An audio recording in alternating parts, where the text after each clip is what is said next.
नमस्कार, मैं हूं गायत्री और आप देख रहे हैं यूके न्यूज एक्सप्रेस, जिसमें आपको मिलता है पहाड़ का फुल अपडेट। दिन की सारी खबरें एक जगह सिर्फ 10 मिनट में। तो चलिए देख लेते हैं फटाफट दिन की सारी अहम खबरें। दिल्ली में केदारनाथ मंदिर निर्माण के विरोध में हरिद्वार से निकली कांग्रेस की पदयात्रा गुरुवार दोपहर अपने पहले पड़ाव ऋषिकेश पहुंच गई। यहां जनसभा में प्रदेश अध्यक्ष करण माहरा ने कार्यकर्ताओं को संबोधित किया और धामी सरकार पर धर्म का बाजारीकरण करने का आरोप लगाया। माहरा ने कहा कि धामी सरकार ने श्री केदारनाथ ज्योतिर्लिंग के साथ छेड़छाड़ करते हुए सोने को पीतल में बदल दिया और अब दिल्ली में केदारनाथ शिला ले जाकर सदियों पुरानी वैदिक और सनातनी परंपराओं को तोड़ने का काम किया। माहरा ने प्रदेशवासियों से धर्म की रक्षा के लिए एकजुट होकर कांग्रेस की पैदल यात्रा को समर्थन देने की अपील की। सीएम धामी ने टिहरी जनक्रांति के नायक अमर शहीद श्रीदेव सुमन की पुण्यतिथि पर उनके चित्र पर पुष्प अर्पित कर उन्हें श्रद्धांजलि दी। देहरादून में आयोजित पुण्यतिथि कार्यक्रम में मुख्यमंत्री ने कहा कि श्रीदेव सुमन ने अपने समय की कठिन परिस्थितियों में लोकतंत्र के लिए संघर्ष किया और अपने प्राणों की आहुति दे दी। उन्होंने कहा कि समर्पण और संघर्ष से परिपूर्ण श्रीदेव सुमन की जीवन गाथा हमें सदैव मातृभूमि की सेवा के लिए प्रेरित करती रहेगी। टिहरी वासियों ने श्रीदेव सुमन को याद किया और उनकी पुण्यतिथि सुमन दिवस के रूप में मनाई। इस दौरान जिले के सभी कार्यालयों और स्कूलों में अमर शहीद श्रीदेव सुमन को पुष्पांजलि देने के लिए कार्यक्रम आयोजित किए गए। जगह जगह पौधारोपण की मुहिम चलाई गई।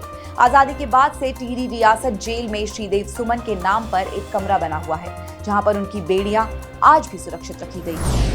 उत्तरकाशी के प्रभारी और प्रदेश के वित्त मंत्री प्रेमचंद अग्रवाल की अध्यक्षता में जिला योजना समिति की बैठक हुई। इस बैठक में चालू वित्तीय वर्ष यानी कि 2024-25 की जिला योजना के लिए खाका तैयार किया गया। इस योजना के लिए कुल 76 करोड़ 57 लाख रुपए की राशि का अनुमोदन किया गया। इस बार की जिला योजना का आकार पिछले साल की तुलना में करीब 8% ज्यादा है।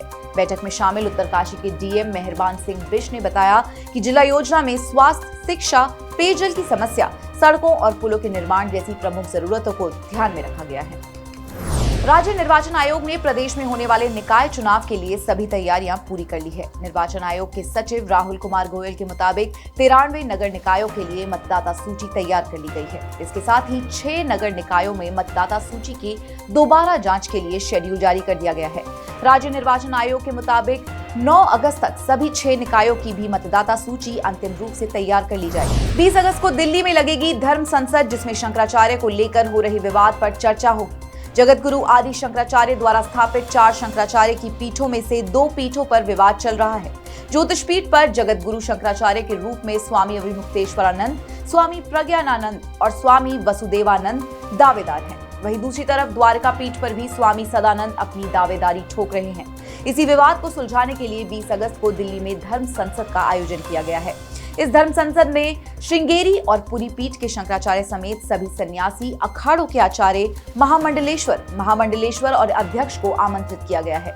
धर्म संसद में चर्चा के बाद तय होगा कि कौन शंकराचार्य बन सकता है और इसके क्या धर्म नियम हैं।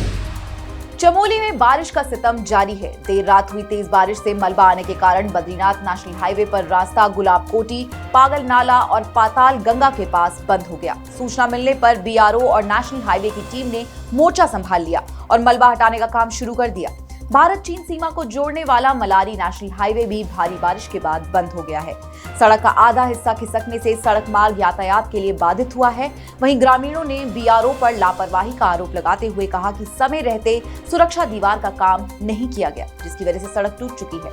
लोगों के मुताबिक सड़क बनाने के लिए बीआरओ लोगों की भूमि को काट रहा है, जबकि भूमि का मुआवजा नहीं मिला है। वहीं सड़क मार्ग बाधित होने से जोशीमठ में सब्जी और दूध लाने वाली गाड़ियां भी रास्ते में फंस गई। प्रदेश में मानसून की बारिश को लेकर मौसम विभाग ने ताजा अपडेट दिया है। बताया गया है कि प्रदेश में 2 से 3 जिले ऐसे हैं जहां पर अब तक कम बारिश दर्ज की गई, जबकि बाकी अन्य जिलों में अच्छी बारिश देखने को मिली है। मौसम विभाग के मुताबिक अगले 4 से 5 दिनों में प्रदेश के अधिकांश हिस्से, खासकर कुमाऊं क्षेत्र में तेज बारिश हो सकती है। इसके अलावा राजधानी देहरादून सहित टिहरी और पौड़ी जिले में भी भारी बारिश होने की संभावना है। मौसम विभाग ने तेज बारिश के दौरान लोगों से नदी नालों के पास नहीं जाने के लिए कहा है। रुड़की में दिखी सांप्रदायिक सौहार्द और भाईचारे का संदेश देती तस्वीर। हरिद्वार से कांवड़ लेकर वापस लौट रहे कांवड़ियों का एक जत्था पिरान कलियर दरगाह पहुंचा और साबिर पाक की दरगाह पर हाजिरी लगाकर देशवासियों को एकता और भाईचारे का संदेश दिया। कांवड़ियों ने दरगाह में चादर और अकीदत के फूल भी चढ़ाए। शिव भक्तों के इस जत्थे ने पिरान कलियार दरगाह पर देश में भाईचारा और शांति के लिए दुआ मांगी है। पिरान कलियार दरगाह साबिर पाक पर सभी धर्म के लोग दूर दराज से अपनी अपनी आस्था के साथ पहुंचते हैं। ऋषिकेश में जंगली हाथी ने ले ली बुजुर्ग महिला की जान। ऋषिकेश के रायवाला गांव में 74 साल की थानो देवी शाम को रोज की तरह घूमने निकली थी। उसी दौरान एक हाथी ने उन पर हमला कर दिया और कुचलकर मार डाला।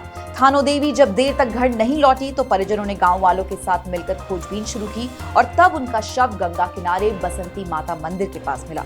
मोतीचूर रेंज के वन विभाग अधिकारियों ने बुजुर्ग महिला की हाथी के हमले से मौत की पुष्टि की है और शव पोस्टमार्टम के लिए एम्स भेज दिया है। ऋषिकेश के बनखंडी में एक सांड और गाय की जबरदस्त भिड़ंत एक घर के अंदर तक पहुंच गई। घर में मौजूद लोगों ने किसी तरह भागकर सांड और गाय के बीच हो रही इस लड़ाई से अपनी जान बचाई। सांड और गाय की इस लड़ाई में घर का काफी सारा सामान भी क्षतिग्रस्त हो गया। सांड और गाय के बीच की लड़ाई रुकी तो लोगों ने किसी तरह उनको घर से बाहर निकाला, लेकिन भिड़ंत का वीडियो सोशल मीडिया पर जमकर वायरल हो रहा है।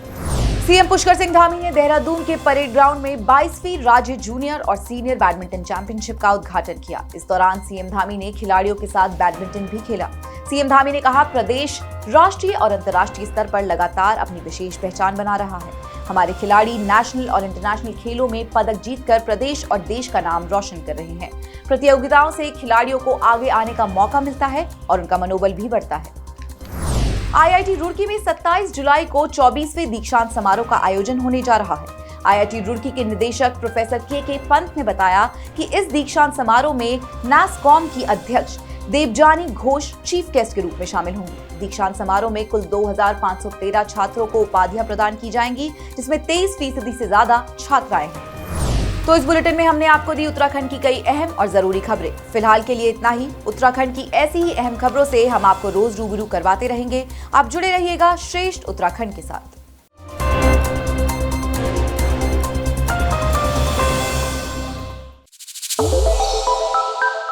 श्रेष्ठ उत्तराखंड पर खबरों से जुड़े रहने के लिए चैनल को सब्सक्राइब और लाइक करें, बेल आइकन दबाएं और देखते रहें श्रेष्ठ उत्तराखंड।